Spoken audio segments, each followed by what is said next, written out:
1, 2. And I want to do this to see if this plays.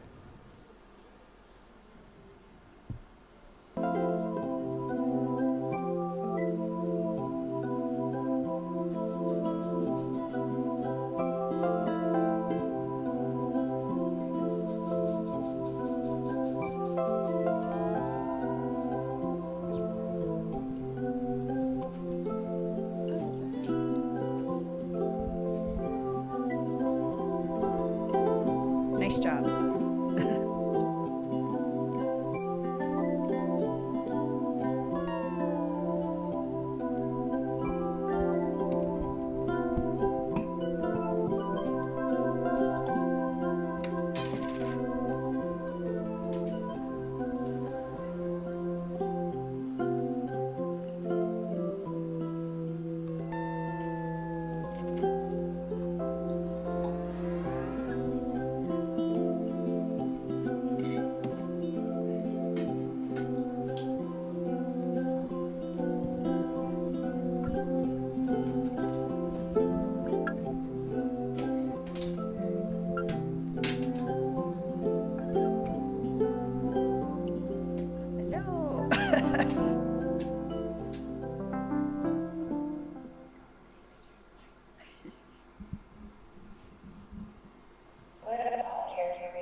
Hey, ooh, welcome to the show. We're at Myrtle Wombat in the kitchen.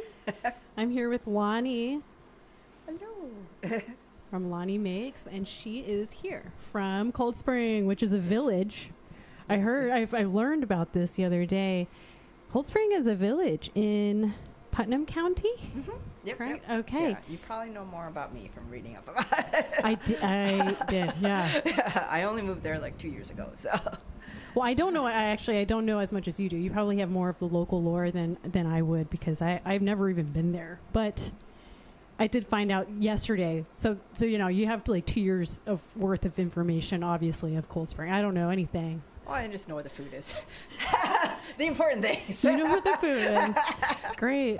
Okay, so when I visit you, you're going to show me around. Yes. Okay, cool. Yeah. Great. We are here to talk about mushrooms, and you made mushrooms, like mushroom desserts, mushroom sweets, and typically through cookies and brownies. Cookies and brownies. Yep. And you've been selling them at farmers markets over the last... Since February. So just started the company in February. So this is my first year doing markets. I've mostly at Beacon Farmers Market. I've also done Tash and Terrytown and Peekskill Farmers Market. Mm-hmm. And I'm applying to more markets for the summer. So I just got accepted into New Paltz.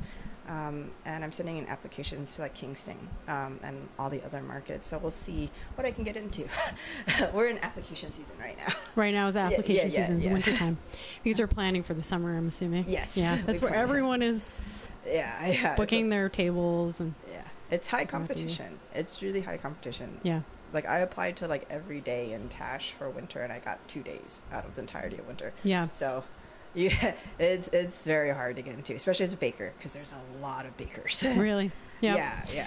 And so everybody has to have their specific niche, I'm assuming, right? Yeah. So they will categorize you based on like baker or like produce person or something, and so they don't want to have like a high concentration. Like if half the market is bakers, you're not going to make good sales, because people are not going to buy from every single baker. Mm-hmm. You go there, you want 1 loaf of bread, not 10.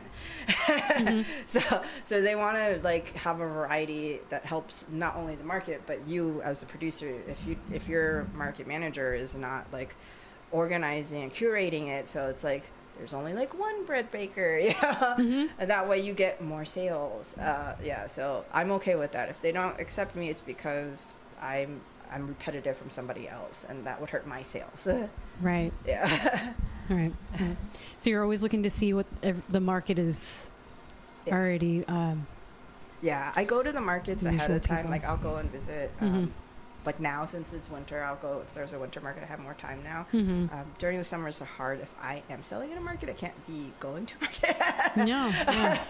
But I try to go and attend and get a feel for like what vendors are there. Like, oh, there's a lot of bakers. I'm gluten-free and vegan in particular. Right. So that's its own category of gluten-free, vegan. Yeah.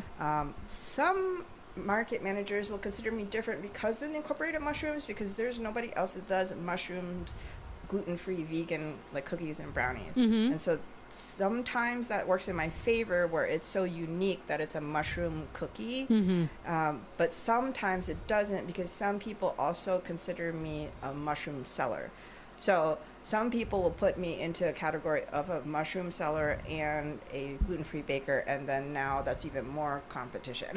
Right. So it depends on the manager. Got it. Okay.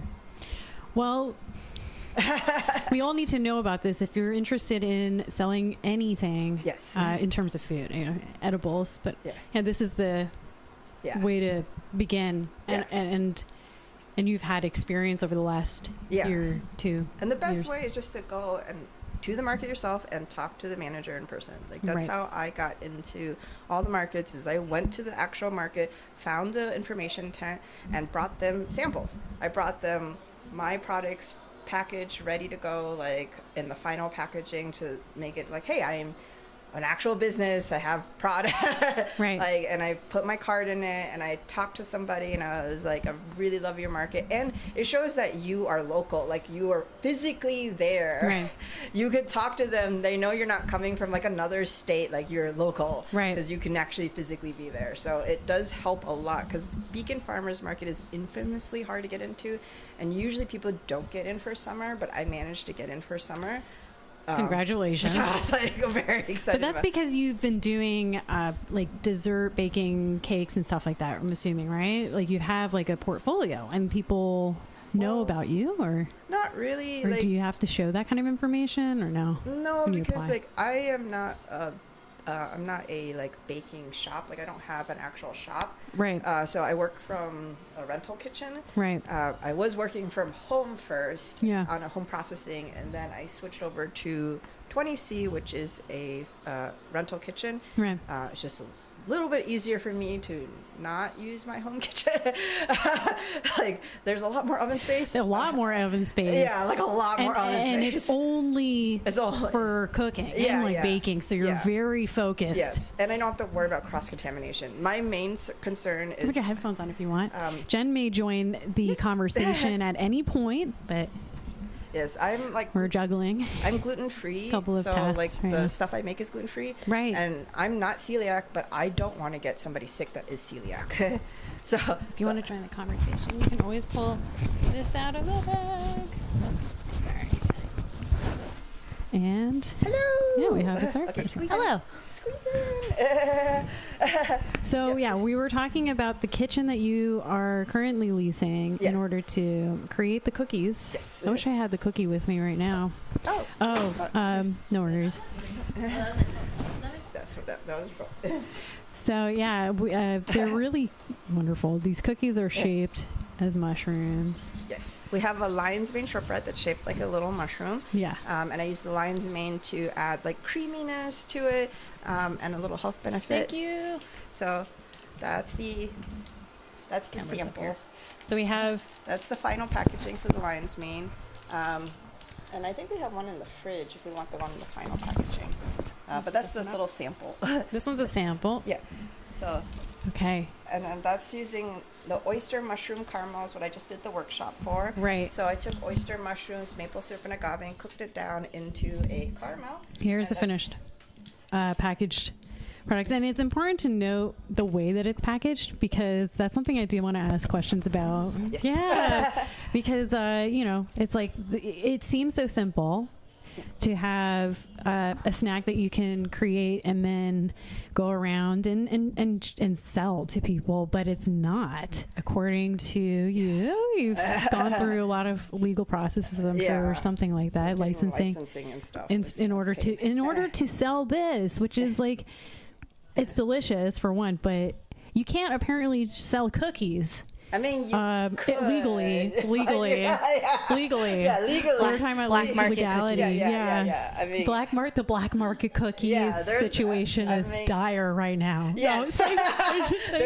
I'm sure there's plenty of people that do, and I've seen people that do, but it's like, I really don't want that. Yeah. So I went through the trouble of getting a business license, and so I want to keep my business license. Yeah, of course. So I went through all the hoops of getting the appropriate licensing for like the 20C for the rental kitchen, but also for some items, like for my candy shiitake miso dark chocolate chip cookie, I candy the shiitakes myself, and that was a problem with the health inspector. So when the health inspector came to the rental kitchen, and he saw some of my products, and he was like, "Are you making these candy shiitakes yourself?" And I'm like, "Yes." And he's like, "That's a problem."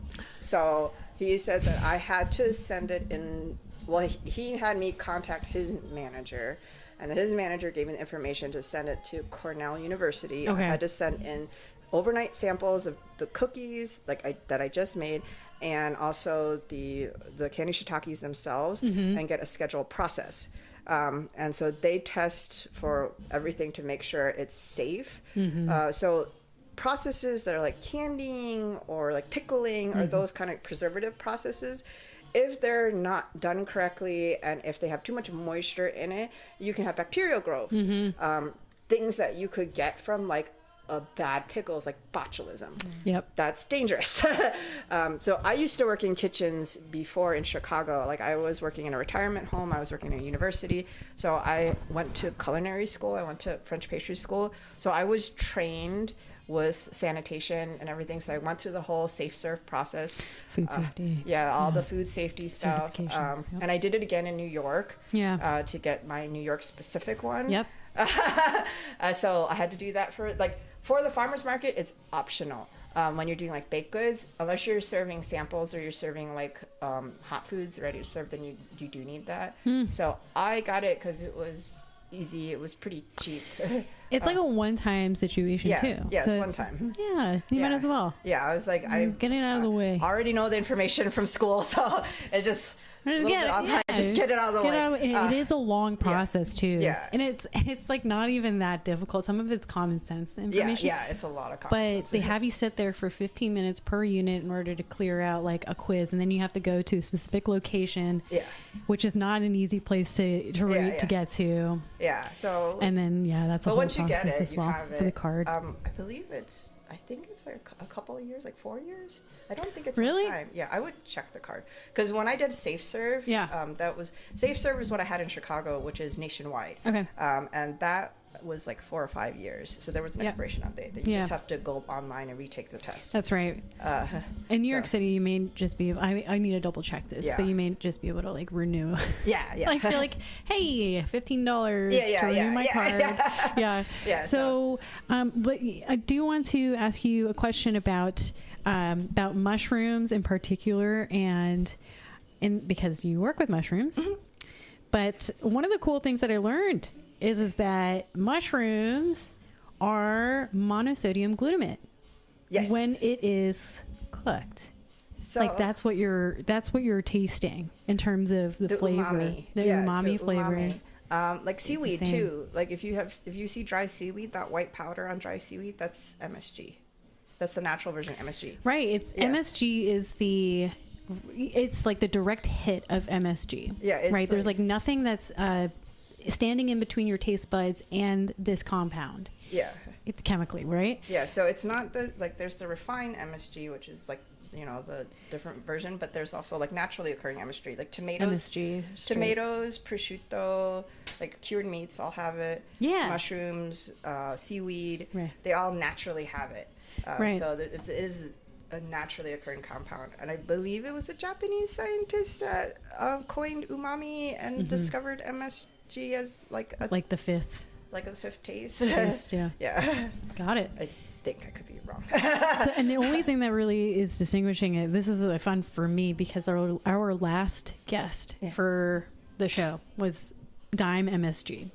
Oh. So you're the second guest on the show that we sell, the product here at the shop.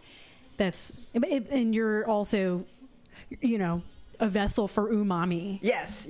I like doing It's the fascinating. savory. I'm And all sweet. about savory sweet. Like I am not even though I'm a pastry chef and I have trained in French pastry, and I can make the really sweet stuff.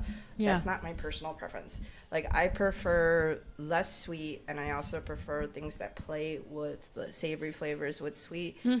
So like miso, I love miso, and for my chocolate chip cookies I put miso in it because it's like a great bridge between the shiitake mushrooms and the chocolate. And miso is just good. It's like salted caramel. It is, yeah. So like I love just putting like savory stuff into my sweet stuff just to balance out. Like, and also whenever I'm baking, we're used to putting salt in baked goods now. I also add pepper sometimes because the pepper adds another dimension. For like the chocolate chip cookies, I add a little pepper. Black pepper? Black pepper. Cracked black pepper. Okay. Yeah, black pepper, because it just adds another dimension. And like if you're you season your savory food. Like you don't think about it. You put salt and pepper and it makes it taste good. Why not your desserts? Right. Like it's still food you're eating. It's just another dimension. It's like it's still sweet. Yeah. But you're also getting another flavor in there. Yeah. And it almost is like... It's like opens it up. Yeah, like it broadens out the taste buds. Yep. I've had... so I used to work for this pie shop, and for her strawberry pie, she would put black pepper in it.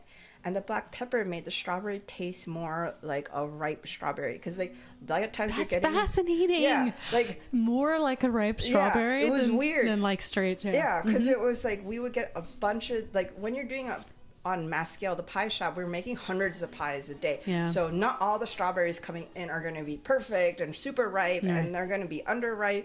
And so that was a really nice trick that I learned working in kitchens, that like sometimes pepper can make it taste like more, like it opens up different flavors. Pepper and salt opens up different flavors that are in the like fruit or the cookie that you wouldn't necessarily taste without the contrast. Right. Yeah. Right. Okay. I hear Max. Yes. He hears you. So I did want to do, okay, well, I don't know if you want to do the taste test, but I kind of want to, actually. Yeah. Here's an oyster mushroom that we have sauteed, and there's no salt on it or anything. It's just olive oil and oyster mushrooms. And would you like to do the taste test? You do. Okay. All right. I like it. Right? Even without the salt, because you got the umami and like all the meatiness. And because you sauteed it with a nice hard sear, it's got like a nice crunch to it, and it's not like mushy. Right. Yeah. And this is just a plain mushroom, right? Yeah. And what I wanted to point out is that the only distinguishing thing between this and straight MSG, of the powder form, is that there's a membrane with water. Yeah. Well, and there's other stuff in it too. Like there's proteins. And, Well, that's it. It's like the filament. Yeah. Yeah. Fiber. The There's fiber. Yeah, fiber. It's the fiber, and then in that fibrous wall is MSG. There's nothing else. Yeah. There's there's sodium in it. It's like monosodium glutamate. So there is a little bit of salt in it. Didn't you have to add any salt? There's already that saltiness. Yeah. So I think that's really interesting about mushrooms, and a lot of people may not know that. They've been eating if you have like a mushroom dinner, like just caramelized mushrooms, you're just eating MSG. Cream of mushroom soup. Yeah. It's like exactly. MSG soup. Yeah. Like it's essentially that with fiber. Yeah, exactly. And it's not. You break it down into like its physical form. Right. Yeah. MSG is not bad. It's just that's like It's just interesting to learn about what it is. Yeah, I think that's what it is. Like it's stigmatized. Yeah, it's stigmatized. And then there's like no information that is being shared about it. Yeah. Simply because it's stigmatized. But it's Right. also like, wait, hold on. Let's actually go backwards and think about. Well, and if you actually try to look for papers, like actual like research papers proving that MSG is bad, there is not research papers. I mean, we could go down the rabbit hole of that, but I just really wanted to point out something I learned this yesterday. I'm a dum-dum, like I didn't even know about this until Dime MSG landed on our shelves. And now I'm like going down this rabbit hole of MSG because But it's in a lot of natural products. Seaweed, like Oma. Yeah. And Tomatoes. it's like you would never advertise that. Like people don't go, oh yeah. So we have MSG in this. Yeah, the first thing you're gonna say. Because the stigma, Like people are natural like MSG, just want to pretend that they don't see it. It's like, but you know, it's in a lot of stuff already, and that's why we like it. Like it's like, oh, this tastes really good. We love tomatoes. Like a lot of people like tomatoes. Yeah, that's true. And tomatoes because of that. Yeah, it's got that umami, and like it just adds a different dimension. Yeah. Yeah, and the caramel has the oyster mushroom in it. You made today. You were here. The reason why Loni's here at Myrtle Wombat is because she did a caramel mushroom workshop. So, and it's using the oyster mushrooms we just had. That was plain. It's using the same oyster mushrooms, but I pureed it with maple syrup and agave. So just maple syrup, agave, oyster mushroom, no refined sugar, nothing else. The oyster mushroom just thickens it and makes it into a caramel. And the flavor is pretty much mostly the oyster mushroom. And then you have the sweetness from the maple syrup and agave, and there's some little bit of smokiness from the maple syrup. Got it, yeah. It's the maple syrup. Yeah, the maple syrup. It's mostly agave, though, because I'm pre-diabetic, so I have to be very careful with the amount of sugar that I consume. Yeah. So all the desserts I do, I've half the sugar from, like, the traditional recipe, and then I've also, like, for this caramel, I don't cook down any sugar. I just use the maple syrup and agave and use the oyster mushroom to thicken it so that I can have the caramel without feeling like crap afterwards. That's a good tip. Yeah, because I get really bad sugar crashes if I have too much sugar. It's not good. So I have one last thing that I wanted to share with you. Yes.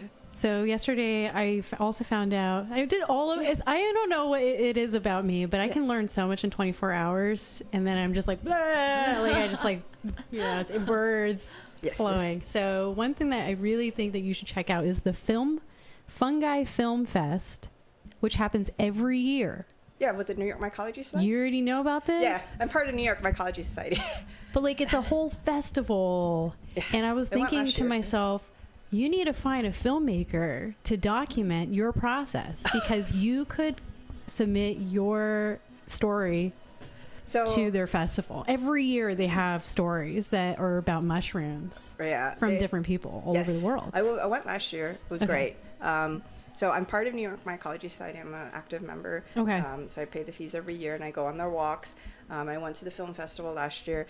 One of the other members, Maya, Hannah, she lives in Brooklyn as well. She's my friend. She does mushroom films. Yeah, she's phenomenal. So she did an amazing documentary with all these old prints and stuff, and it was just very beautiful, very well done. She's currently applying her film to different film festivals. Film festivals, right? So she got in a couple already. Cool. So her Maya. Maya. Yeah. So New York Mycology Society is phenomenal. I love them. Yeah. That's also they are the reason why I have this company. Okay. So when I was in Chicago, I was a pastry chef, and then when my friend, this is before I even knew about mushrooms as a organization or a thing. Yeah. My friend was sick, and she was supposed to go to this mushroom dinner. Yeah. And I was like, oh, free food? Yeah, absolutely. I'll take your place. Because she's like, I can't go. I'm deadly sick. Right. And so it was part of New York Mycology Society in Chicago. And every part of that 14-course dinner was mushroom, including dessert. And it just blew my mind. And I was like, and I was introduced to the Chicago Mycology Society in Chicago. Yeah. And so I became part of the club. And I started taking all the information I was learning and combining with the pastry school knowledge. Yeah. Because I was like, wow, let's just start mixing. And I was making stuff for myself. I wasn't this was not something for sale. And it was my mushroom friends and me. It's we're having fun. It's not a big thing. And I've had multiple people be like, what the hell are you doing? That's weird. I don't want to try it. Right. So when I moved to New York, because I was in Chicago for 10 years, I moved to New York, and I looked for the Mycology Society here because I was like, I love being part of that community in Chicago. I'm going to look for the one here. So I joined here. Yeah. And just through attending different events and talking to people, they had a fungus festival. Yeah. So I attended one. I attended the first two they had, and then the third one, they abbreviated, and it was at the Botanic Garden, and they were looking for vendors. And at the time, I didn't have a company. And I was doing like catering, like just like from my house. Like it wasn't not an official company, but I was like, I'm happy to cater mushroom stuff. I make these mushroom cookies. Right. Like I can do that. And so I actually worked with Maya. Okay. She was the organizer at the time. Maya, she's in Brooklyn, you said? Yeah, she's in Brooklyn. Okay, that's good to know. Yeah. Sorry to interrupt you. So if you want to interview somebody on films and mushroom, interview her. I can connect to be cool. Thank you.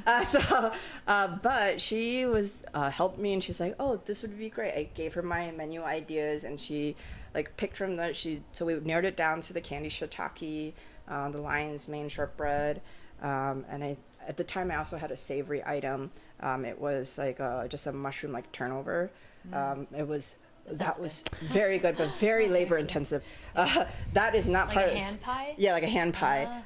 It was good, but that one was only gluten-free, not vegan. Yeah. Because I could not make it work without the cream cheese. So I was like, no, so yeah. So I ended up doing that Botanic Garden event, and it was so successful. I made I estimated I'm going to make 300 cookies, and that should be enough for a whole weekend, Saturday and Sunday. I'm like, there's no way. Yeah. We sold out the first day, and then me and my boyfriend were like, oh, crap, we're sold out. It's an hour before it ends. And so we went to the grocery store, like, right after that, and we got a bunch of ingredients, and we went home and we baked another 300. Wow. It originally took me a week to bake the first 300, and then me and him, he's usually not helping me, but he went to Cullen. He's a chef as well, so it made life a lot easier. So he was a Michelin star chef, so he focused, and we both were like stayed up all night. We didn't sleep. Yeah. We went to the festival, the second day of the festival, and had another 300. We were like, we're gonna do it again. We're like, because we can't show up with nothing. No, I know. And so I was like, wow, okay, I think this needs to be a business. I think there's a market for this. Okay, yeah. So that was where you started. Yeah. Okay. So at that Botanic Garden, like, it was Magic Mushroom Weekend, which was what it was called. Cool. So like I started all the paperwork for the LLC, and I started talking to like a business consultant, and also I go to the farmer's market anyways, but I start reaching out to the other vendors that sell mushrooms, and I'm like, well, one, I have to source local, because for farmers market, they do look that you are sourcing most of your ingredients local. So I start reaching out to all the mushroom farmers and be like, I would love to carry your product. And like, also, can I get some advice on like vending? Yeah. Because I have no idea what I'm doing. Yeah. And when I talked to Amy at the Beacon Farmers Market, she was a massive help. She hooked me up with their health inspector, who gave me the download of like what permits I need to get, who I need to reach out to. And so like it's just like piecing it all together, making sure I'm doing this legally, and like just, of course, like, you want to do it above table. Yeah. Because you want it to be successful. And like ultimately, this is like, you love doing this. Yes. And you want to keep going and do it for as long as you can. And with the New York Mycology Society, I was able to do that without the licensing, because they provided it as a company. Like, so the New York Mycology Society as an umbrella was protecting me, because I was not at that time like legal with the company and all the things. So I was just going under them. Right. And so that allowed me to sell. That was a good start. Yeah, so it was a great start. And I was like, oh, temporary, that's good to know. Like a nice little temporary. So if you are trying to like, get your foot in the door or something, you can like reach out to friends, make friends who are already starting to see if maybe they can like, help you. Absolutely. And you collaborate. That was something I was going to mention is that it's so easy, sure, to grow your own mushrooms. Yeah. Right. Like oyster mushrooms. But I do think that there's something beautiful about being not reliant, but somewhat of like having a relationship with farmers. Yes. Who are very specifically cultivating mushrooms so that they can focus on making great quality mushrooms, and you can focus on great quality food.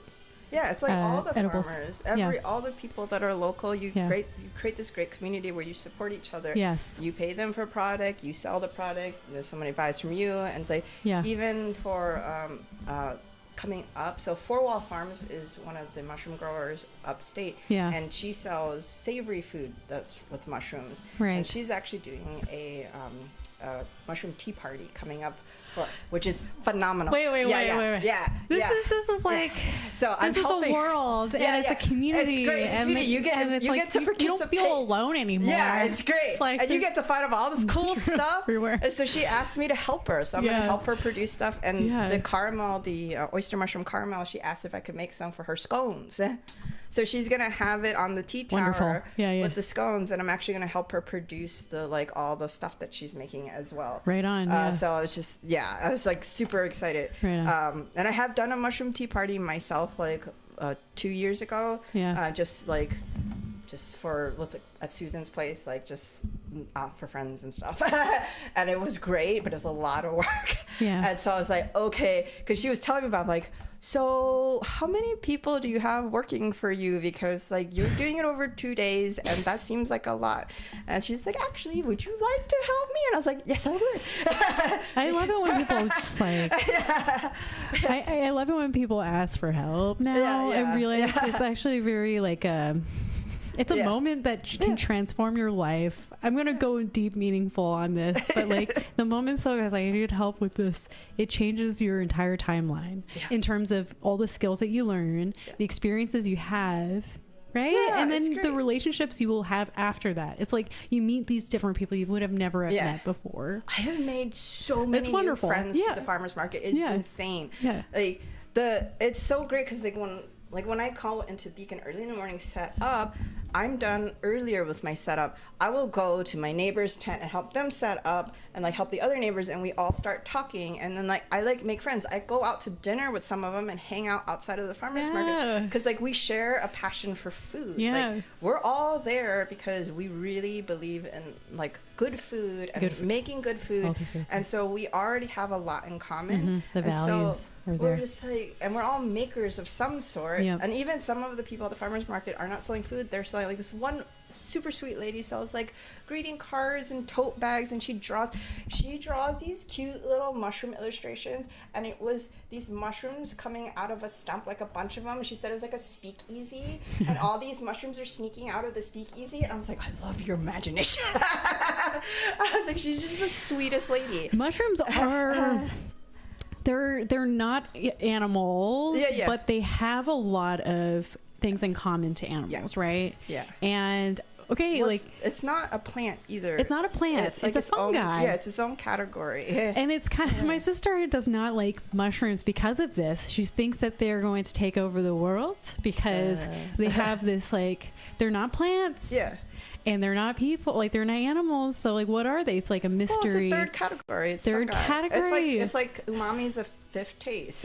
Yeah. So it's the world isn't just two things, plant and animal. There is another category, and maybe there's another category we don't know yet. Yeah, so it's true. We can't. It's thinking of the world as black and white. Yeah. So it's they are very they're beautiful because they have last night I was thinking about this. I was what is their form, their body, their form, and it's they have multiple forms. They transform. They're transformative creature because most of the time they're feeding. Yeah. And you don't see them, but they're feeding as this filament. Mycelium. Yeah, the mycelium is all underground. It's like a river. Yeah. It looks. It's a river of this fungi. Yeah. The mycelium network covers the majority of DNA. It's a river of DNA. Yeah. That's what it. It's sorry. Yeah. It's a lot. It's a very massive root system underground, and it covers the majority of the planet underground. So it's everywhere. It also. It's not frightening. I think it's beautiful because, if it wasn't for the mycelium, our forests wouldn't look the way they look. Of course. They are the internet for the plants. Messengers. Yeah, they actually transport nutrients and messages between trees. Yeah. So there's I forget what the name of the study, but she had put, there was one tree in the forest that was further away from another tree, and they released the gas and put a bag over that, and then another tree they had bag over the test to see if that gas transferred to the tree that's further away, and through the mycelium it went through like a distance. So they actually are transporting like nutrients, chemicals, and like, gas. Yes, and probably signals like stress signals. Like if like a forest is getting diseases or like being injured in one side, they could send stress signals to warn other parts. Hey, this is what's happening. And so, you should do something like before. Send help or something. Or get out of there. Right. So it's just it's quite fascinating, and they're really like they're decomposers. So something needs to recycle all the stuff that of it, and it's usually carbon based. They eat anything that's carbon based. And they also there's been plastic. They're doing plastic. They're found mushrooms that can eat plastic. And it's not making them toxic, which is the thing that's really fascinating. It's like, how are they eating plastic and not becoming plastic themselves? Like, where is it going in? And that's the stigma. I think a lot of people, one of them is that people will, it's so, why would you want to eat something that has been eating plastic? I mean, I'm doing acting when I say I personally don't feel that way. But it's not because they will eat. So you're eating just the fruiting body, which is essentially like you're eating the flower. So this, like, if you think of the mycelium underground as like the tree and the roots and stuff, the fruiting body is only a little bit and only comes up for mating, essentially. And so that's only coming up occasionally, and that would just be like eating the oranges off the tree. So that doesn't necessarily not 100% of what it's eating translates into the orange. Like if you're eating an orange, like, I'm sure the majority of the oranges are grown in places that it's like the tree is consuming a lot more that is not going into the orange itself. So it's just I'm fascinated. Like, I don't know how the science works and like what happens to everything, but I would be fascinated to know. Just making the caramel and like seeing the properties of the mushrooms, the fresh mushrooms that it like jellifies.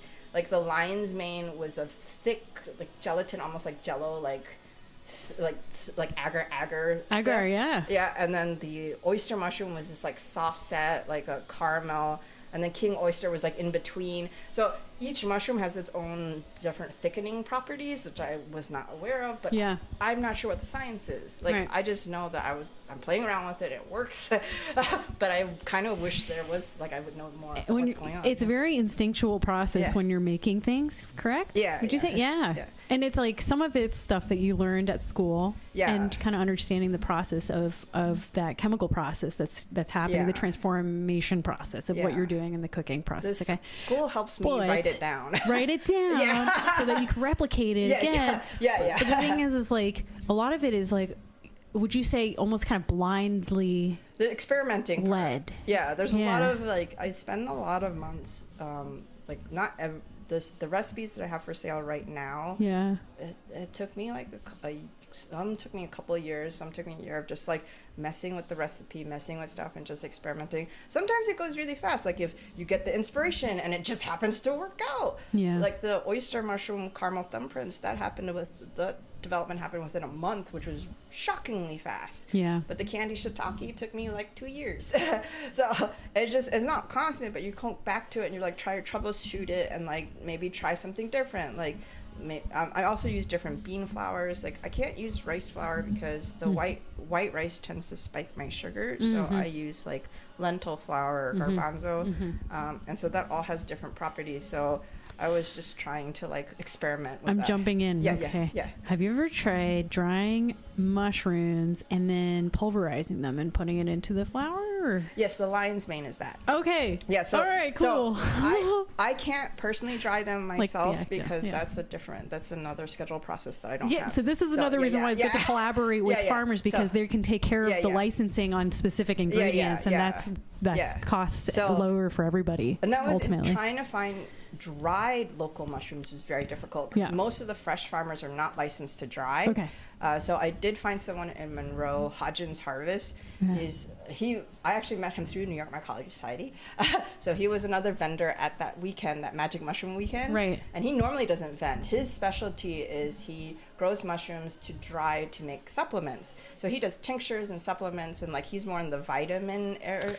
Right on, supplements. Yeah. So he's all like, he's got his lab, he's set up. It's really cool. I've drive over to Monroe and pick up my little 4-ounce bag, and he's making things in the thousands, and I'm just like, just take my little 4-ounce bag. Thank you. But he's super sweet. Like, he doesn't need to sell to me. He has plenty, and so I think it's so nice that he like will let me come and interrupt him for a little bit and get a little bit from him.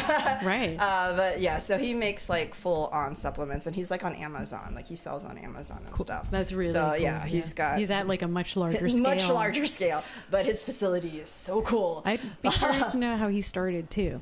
He started at farmers markets as well. Oh wow! So he was a fresh mushroom vendor. Okay. I heard from like other vendors that he was everywhere. Like, we couldn't get in because he was already at the space, and then he converted. He realized it was more sustainable for him to convert over to wholesale.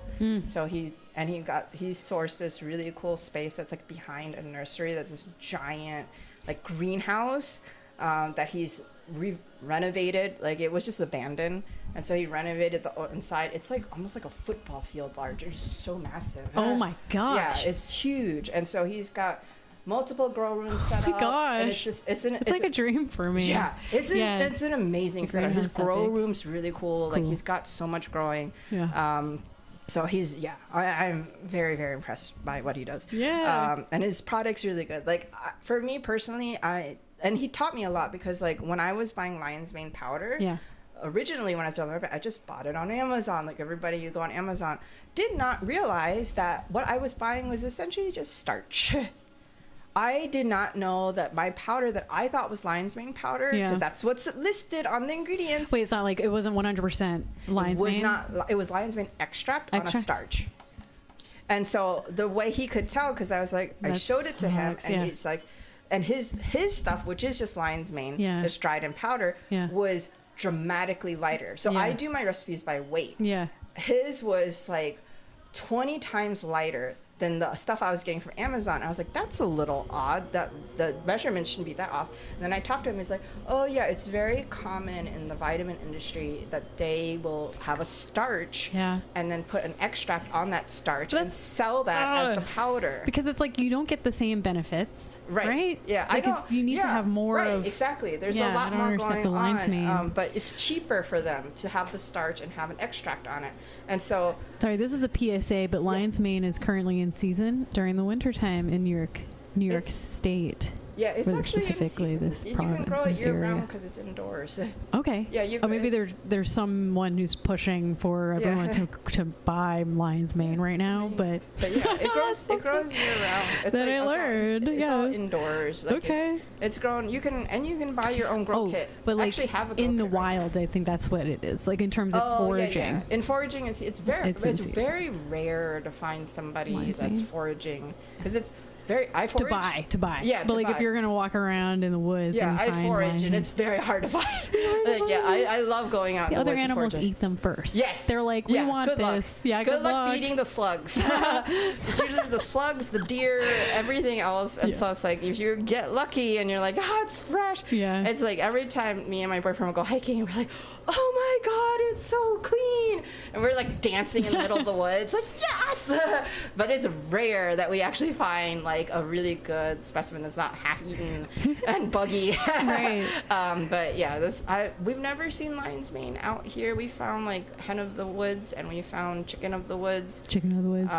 We find not an actual chicken. Let's put that out there. Not an actual chicken. Chicken of the woods is not a chicken. It's just an orange mushroom. It's a mushroom. Yeah, it's a mushroom. Don't be fooled. It does have the texture of chicken. It's like it's not chicken though. Yeah, it's like the texture is crazy. It's like a chicken breast. Yeah. It's very strange. And then there's we found oyster mushrooms too. Okay. And we found chanterelles. Oyster mushrooms are probably the easiest and cheapest mushroom to grow. Yeah. I learned that. Yeah, well, I actually have I got a grow kit. Hodgins gave me a grow kit for the oyster mushroom, so I'm attempting to grow some myself. And then you start from there. You continue to grow and grow and grow. I did learn that in Gujarat, which is the western region that borders Pakistan and India, So it was stigmatized, mushrooms, as like an option for people to cook and eat. Yeah. And especially stuff that you would like oyster mushrooms specifically. Yes. It's like people didn't know what to do with it. Yeah. Because it wasn't a staple in the diet in any way in recipes. So this woman, Pashkar Patel, I learned about this. She back in 2021, she made an entire income for the whole year based on an oyster mushroom grow up in her house, in her room, a 10-foot by 10-foot space, the same as probably this kitchen. Yes. She made the equivalent of $35,000 US dollars. I believe from oyster mushrooms alone. That's all I wanted to say. But like, she expanded it to other things? I've heard about this. Yeah, and what I heard, she was the first, and people. Is she the one that's teaching other people? I think she is possibly one of the people who is like more of the example that they use. Like, I don't think that she's the one teaching the course. I think she's still selling. Okay, I'm not 100% sure. There's no update on her. I was looking into her, but she started a trend. Yeah, and because she was making an entire income based on mushrooms, which it's like straw in a bag, and the mycelium feeds and it fruits, and it continuously will fruit. So she had all these bags hanging from her ceiling, and she just like cuts them off. Usually it's like shelves and then all the bags with it's more than just straw. There's usually, so the mushrooms have to feed on some sort of like starch, sugar sometimes. So it just depends on the mushroom. So you do, and sterilization is really important. Yeah. So I learned the hard way that sterilization is really important. So it just seemed like, I could do this. So me and my boyfriend tried to make our own grow medium, and like we tried to we got the spawn and the spore, and we tried to like make our own little like grow box. Yeah. That turned out a disaster. It was like every color mold in existence. It was a rainbow of mold. So that's what the issue is that if you don't sterilize, then you're also inviting in lots of other, because the conditions that the mushrooms need are the same conditions that are great for mold. Yep. So you need to have very strong mycelium and very clean to make sure they can grow strong enough to outcompete whatever other external forces are out there. So like with the grow kit that I got, because I've done grow kits before, but max I usually can get two harvests out of it before it gets moldy, because the mycelium the nutrients in the mycelium have weakened, and then the mold starts coming in. So your growing substrate is important. Substrate, that's the word. Yeah. And the substrate is made up of a lot of different things. It's not only straw. No, it's not just straw. I think the straw, it was her example because it was the cheapest thing she could get. Yeah, you can do straw. You can do all sorts of stuff, but that was what in their local region was like, we've got tons of straw. Yeah. So let's start with that. Yeah, but it was like people use all sorts of stuff. I'm sure they're treating it, like they're probably boiling it, they're treating it, and they call it inoculating. Inoculating, right? But they're like a cloud. Yeah, but so there is. What I heard was there was a group that's going around and like teaching people in like third world countries to farm on this 10-foot by 10-foot space. Yeah. Because like their big farms are not producing as much and having issues, so like they could produce more income in a smaller space. Yep. And so they were going around teaching people how to do this. How to do this, because you do need someone to teach you. As someone who tried to do it via Google, didn't work. It didn't work. All those like, you could use Uncle Ben's like rice packet. That did not work. Why not? I want to know why Uncle Ben's rice box did not work on this. It didn't work for us. I am curious though. Like I would like to learn from a mushroom grower. All of the different home packaging, like every type of material you find in a house. Could this be inoculated by a mushroom? I mean, right. I think so, but it's just mycelium. I think it's just a matter of like. And could it be recycled? Like that's like a whole lifetime of a project for someone. Is it's a lot. All it's a rabbit the different products in your like a typical average American house. Well, have you seen the people doing the like mycelium like bricks and like packaging and stuff? So this was something that I was like, as an alternative to plastic packaging. Yes. Is mycelium, right? Yeah. And it's like the same has the same effect there's in terms of protecting artisan stuff. Beacon. She was doing like she had a mycelium like a lamp and like a table, and she was like making like whole structures with mycelium and like to demonstrate this. Really. And so she was successfully growing it in like into shapes.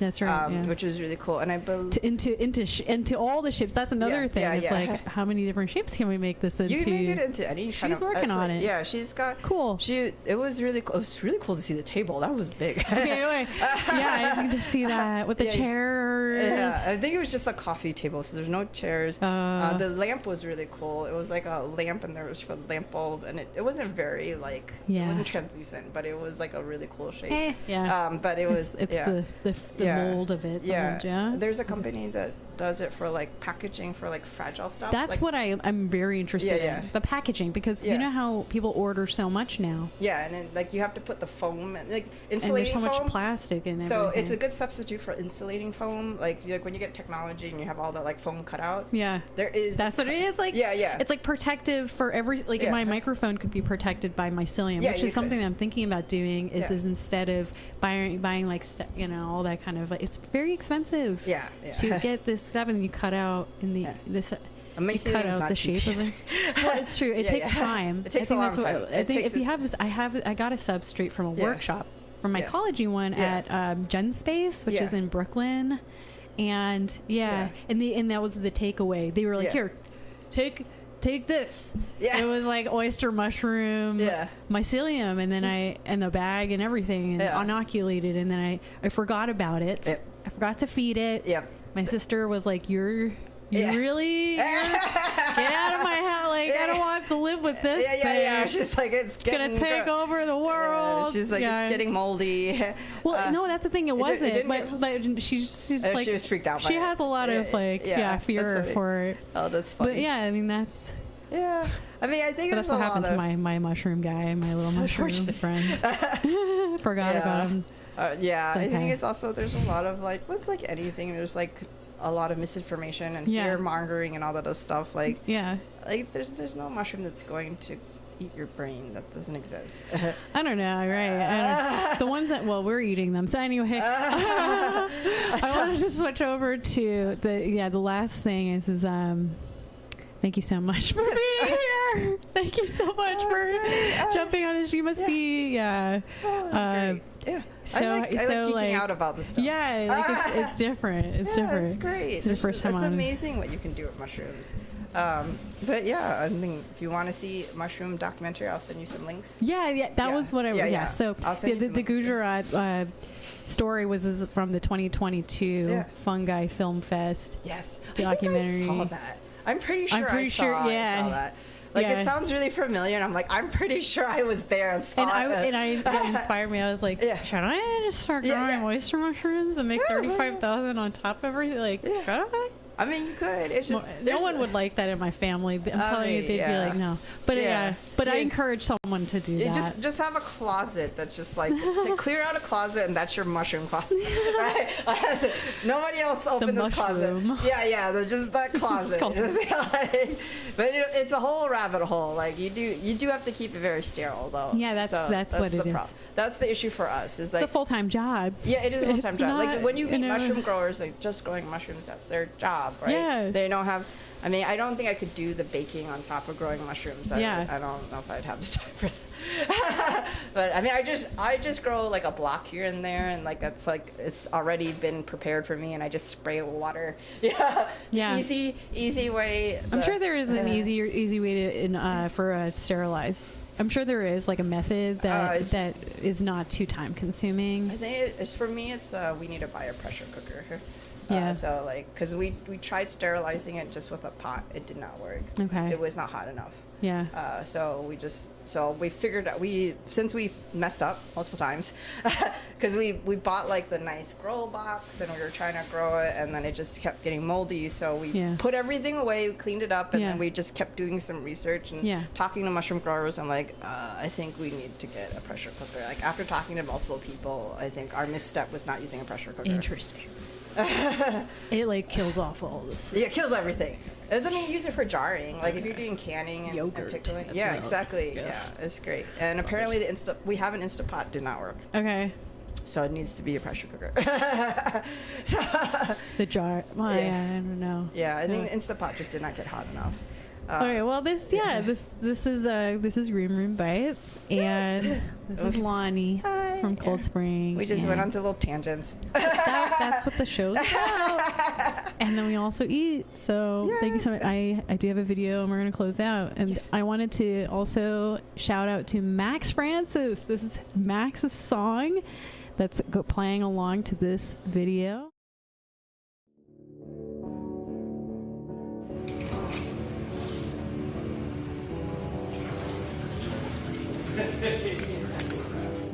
You just